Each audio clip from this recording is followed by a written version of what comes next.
আসসালামু আলাইকুম। আজকে আমি খুব সহজে দই তৈরি করে দেখাবো। আমার দই কতটা পারফেক্টভাবে জমেছে আপনারা দেখতেই পাচ্ছেন। প্রথমে আমি ১.৫ কেজি দুধ জাল করে নিব। দুধে যখন বলক চলে আসবে তখন আমি চিনি ঢেলে দিব। চিনির পরিমাণটা আপনারা আপনাদের পরিমাণ মতো নেবেন। অনেকেই আছেন অনেক মিষ্টি দই পছন্দ করেন, আবার অনেকেই আছেন কম মিষ্টি দই পছন্দ করেন। এরপরে আমি কিছুক্ষণ আবার জাল করে নিব। দুধটা যখন ঘন হয়ে আসবে তখন আমি চুলার জাল অফ করে দিব।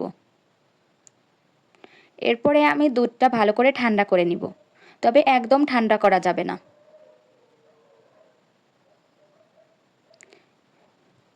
এমনভাবে ঠান্ডা করব যাতে আমার হাতে সহনীয় হয়, অর্থাৎ হালকা গরম থাকতে হবে।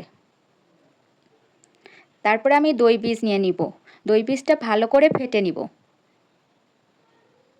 সামান্য দুধ নিয়ে দই বীজের সাথে মিক্সড করে নিব। ভালো করে মিক্সড করে নিতে হবে।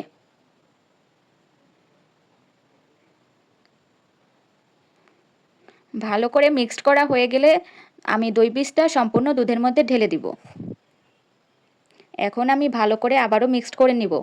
তারপরে একটি মাটির পাত্রে ঢেলে দিব। একটা ঢাকনা দিয়ে ঢেকে নিব। তারপরে কাঁথা অথবা কম্বল দিয়ে আমি ঢেকে রাখবো ১২ ঘন্টা। এই যে আমার দইটা কতটা পারফেক্টভাবে হয়েছে। এখন আমি একটা চামচ দিয়ে আপনাদের কেটে দেখাচ্ছি।